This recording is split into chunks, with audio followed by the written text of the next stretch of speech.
Hi, it's me, Jacqueline. Welcome to my channel. If you are new to the channel, then please subscribe to my channel and join me at Patreon. Link in the description.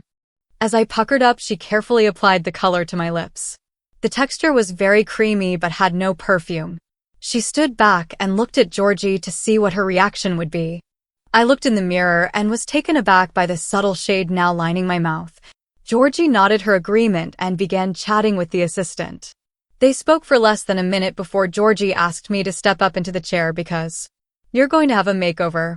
I got up into the chair and the staff assistant went to work using a selection of colors from what she said was the new summer palette. She explained that, as my existing makeup was quite light, she would simply add to the effect. As she worked, I noticed she spent a great deal of time with my eyes. There was plenty of liner and mascara being used, as she pointed out. The beauty of a lighter shade of lip color is that you can really go to town with the eyes, she said enthusiastically. 20 or so minutes later, and I was finished and allowed to see the new me for the first time. My lashes and inner lid felt wet with the application of the eye makeup. I was terrified to blink in case I left marks all down my cheeks. But I had to admit my eyes looked fantastic. It was Georgie who insisted on buying all the products that had just been applied to my face. I was handed the carrier bag and soon we were back in the street. It was after 3 in the afternoon when Georgie suggested we call into Hannah Sadler's and see how the girls were getting on. When we entered the shop, it was Miss Roberts who came over to greet us. She looked at my clothes and managed a smile. My, that is an outfit, Sally. From the shoe department, Cindy waved over to me. She was busy assisting a customer, so I simply waved back. As Georgie told Miss Roberts about our day, I went over to where Laura was putting back some clothes on the rails. Laura looked pleased to see me and complimented me on my makeup. I held up the carrier bag and said, "Georgie bought me all the makeup too." She had a quick glance inside the bag and looked thrilled. I excitedly told her about the designer dress. "I so wanted that dress, Laura," I said with more than a hint of anguish. She smiled in sympathy and replied, "Every girl gets that feeling with a new dress. You're no different, Sally." I nodded. Laura had the effect of always saying the sensible thing to me. She asked me how the rest of my day had been, and I flashed my newly pierced ears in her direction. At last. "Fantastic, Sally. I've got loads of lovely earrings you can borrow." Laura finished rearranging the clothes, then walked me back to where Miss Roberts and Georgie were chatting. As we walked, Laura gave me more news. "Listen, I've got a day off on Friday. Perhaps we could do a spot of sunbathing if the weather holds."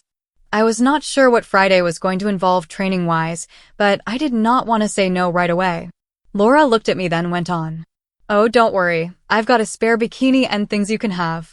Georgie overheard the last comment and Laura told her and Miss Roberts of her idea. I was asking Sally if she wanted to work on a tan this Friday. "If that's not going to disrupt your schedule, Georgie." I looked at Georgie as she replied, "Well, Sally and I should be finished by mid-afternoon on Friday, so if you want to, why not? In fact, why not drive down to the beach?" Laura was extremely happy. "Great idea, Georgie. It's a pity poor Cindy can't come with us." Miss Roberts shook her head and told Laura that someone had to keep the shop running. "Even if you girls are off sunning yourselves," she reminded us. The prospect of working on a tan was new to me. I tried to imagine what my swimsuit would be like. I was halfway through my training, and with each new adventure, I was becoming more and more confident. I was really enjoying being a woman. I knew I was going to enjoy the rest of the week and beyond. I got up and dressed earlier than usual on Thursday morning because I wanted to treat Laura to breakfast before she went to work. From my options, I decided on a pale pink cap-sleeved t-shirt with the text "Sun Goddess" emblazoned across the bust in a darker shade of pink, a honey-colored suede knee-length pencil skirt, and beige court shoes with a medium 2-inch block heel. It was too hot for tights or stockings, so I went bare-legged. My makeup was, I hoped, subtle and not overstated. After my visit to the makeover counter, I wanted to investigate further a wider range of shades than those I'd tried so far. For the first time, I tried a pink eyeshadow blended with a lilac shade. The combination worked better than I had first anticipated, and I settled on a light pink lip color in Shy Rose. For my jewelry, I opted for the second pair of earrings that Georgie had treated me to and teamed them with 3 matching gold bracelets on my left wrist and an ultra-thin and very feminine wristwatch on my right wrist. Laura came down dressed for work. I noticed she had fixed her hair up in a high ponytail and said I liked it better when she wore it long. She shook her head and said it was a woman's prerogative to change her hairstyle to suit her mood, adding that an updo, as she called her style, is like high heels for hair as it gave you lift and instant sex appeal. She complimented me on my efforts and asked what perfume I was wearing. Estee Lauder Pleasures. I replied as I poured her fresh coffee. It's nice, you should wear it more often. Her choice of breakfast was a simple slice of toast and a small bowl of cereal. I stuck to coffee and we chatted about where we would go tomorrow afternoon, what my interview might be like, and the prospect of me working full-time in the shop. What was actually half an hour passed in what seemed like a fleeting moment, and our girl talk was interrupted by the arrival of Georgie. She looked as cute as ever in a stunning lilac slip dress, which shimmered in the morning sunlight. This only served to draw attention to her superb figure. A matching scarf hung casually from her shoulders, and her shoes once again matched the color of her outfit. "Morning, girls. How are we both today?" she said, full of enthusiasm. We both said we were good, and I poured Georgie a glass of fresh orange juice. Georgie thanked me for the drink and sat up on one of the kitchen stools. Laura finished her coffee and asked Georgie, "Not taking a class today, Georgie?" Georgie nodded her head. "Yes, it's graduation day today, hence the expensive frock. At least it's my last day until next Monday, so Sally will have my undivided attention tomorrow." I tidied away the breakfast dishes and wondered just what my assignment for the day was going to be. Georgie opened her small handbag and placed a mobile phone on the breakfast table. As I dried my hands, I noticed the telephone and joined the 2 women at the stools. Georgie drew my attention to the phone and said, "This is for you, Sally. I want you to take carry it with you today." I lifted the phone.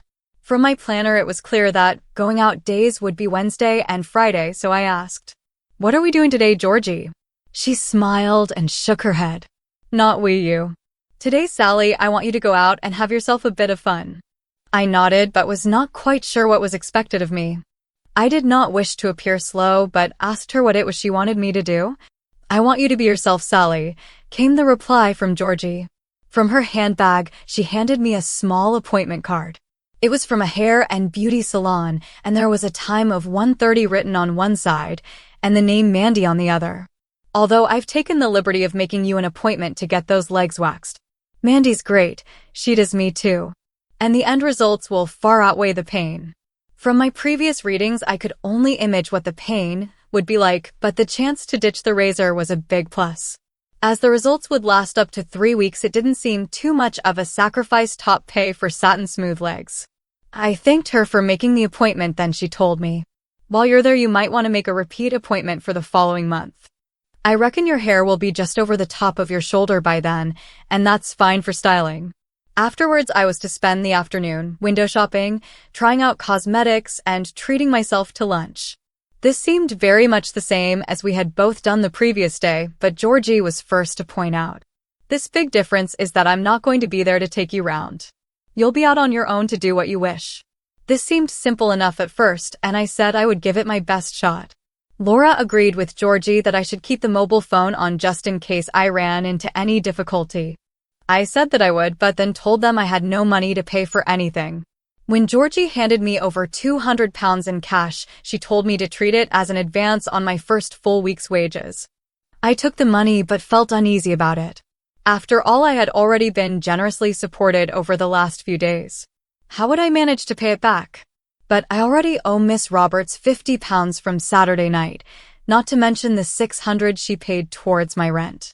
Georgie laughed, then explained that all the money I had so far been advanced would be paid back in installments of £50 a week. Laura got up to set off for work. As she zipped shut her handbag, she looked at me and teased me. "That's your first 2 months' wages spoken for." Laura gave us both a girly kiss on the cheek and left for the shop. It was now 8:45 and Georgie and I moved into the lounge. She asked me if I'd tried the virtual makeover websites, and I said I had. She asked me to bring some examples of what I had created with my new toy, so I went to the bedroom and collected the printouts I had taken from my makeovers. The Makeover site allowed you to apply cosmetics against your own scanned image. You selected actual shades from the current range, and Georgie said I was to save the ones I liked best. She paid great attention to my efforts of the previous evening. Afterwards, she spoke candidly.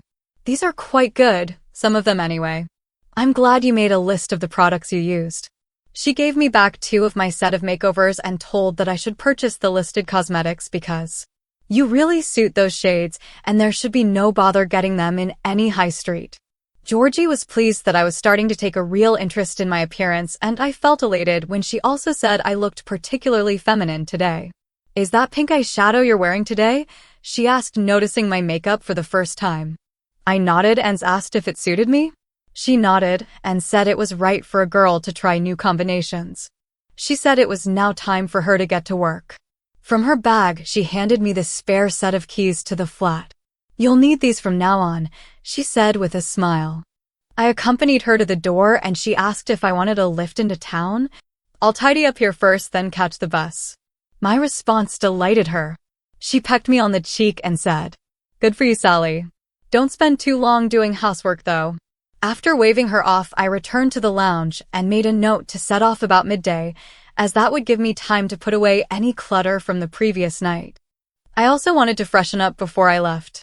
Leaving the flat on my own for the first time put a spring in my step. There was only a slight breeze as I pulled the sunglasses down over my eyes and slung the handbag over my shoulder. I had decided to carry a denim jacket with me in case it got chilly later on. My heart beat a little faster as I walked down the front path and turned left into the street where the bus stop was located. The sound of my shoes reminded me that I was out on my own for the very first time. There were already a few passengers waiting for the bus when I reached the stop. None of them gave me a second glance, and I felt increasingly confident. A delivery van came speeding down the street, and the driver tooted the horn as it went past. As I was the only female at the stop, I wondered if I had just got my first wolf whistle. I smiled at the prospect that I could now attract such attention simply by what I was wearing or how I looked. When my bus into town arrived, I paid the correct fare from my purse and sat in the front seat. I took great care to cross my legs and sit just as a lady should. A few stops down the route, a young woman got on and sat directly opposite me. From the formal nature of her suit, I imagined she was on her way to an interview or something. I found myself admiring the way she had styled her hair and the minimal use of makeup she had employed to create a real aura of a woman who meant business. I blushed slightly when she looked in my direction. I had not meant to stare and wanted to say sorry, but I kept quiet and looked out the window instead. I hoped she would get the job, whatever it was. When the bus reached town, I stepped carefully onto the street. The center was busy with people out on shopping trips or finishing off their lunch breaks. Most were in shirt sleeves, and I was glad I had decided to carry my jacket rather than wear it in the afternoon heat. I took the card from my handbag and made sure I knew where the beauty salon was. I had about half an hour before my appointment, so I decided to take the long way round past the main shopping precinct. To everyone else, I was simply a young woman out enjoying the sunshine, and nobody gave me a second glance. I stopped to look in the occasional shop front as a particular item caught my eye. Although I had always enjoyed looking at images of women's clothing and footwear, I was now looking at the same items, but with a new heightened perspective. As I passed by one shop, a young man almost collided with my left shoulder as I exited the store in a hurry. He apologized for his haste and asked me if I was okay. I said yes in the softest voice I could muster and told him not to get in a state about what was just an accident. The next shop I stopped was the one with the designer dress I'd tried on yesterday. I refused the temptation to go in and chose instead to look through the front window in the hope of catching a glimpse of that dress. It was no coincidence that I found myself back here. I had planned my route to ensure I had the chance to simply see if it was still there. Whenever I'd read in a magazine or seen in a film some female saying they needed the shoe or that dress, I had treated it as a bit of an over-the-top reaction. Now I understood exactly what they meant. My attention was broken when I heard the mobile phone tone ringing out from inside my handbag. I took it out and heard Georgie on the other end. She asked me how I was doing and hoped I had not forgotten my axing session. I told her I had not, and that so far I had enjoyed a simple stroll along the shops. Georgie said that was good and then had to ring off as the class she was taking had just returned from lunch. I put the phone back in my bag, then set off for my appointment.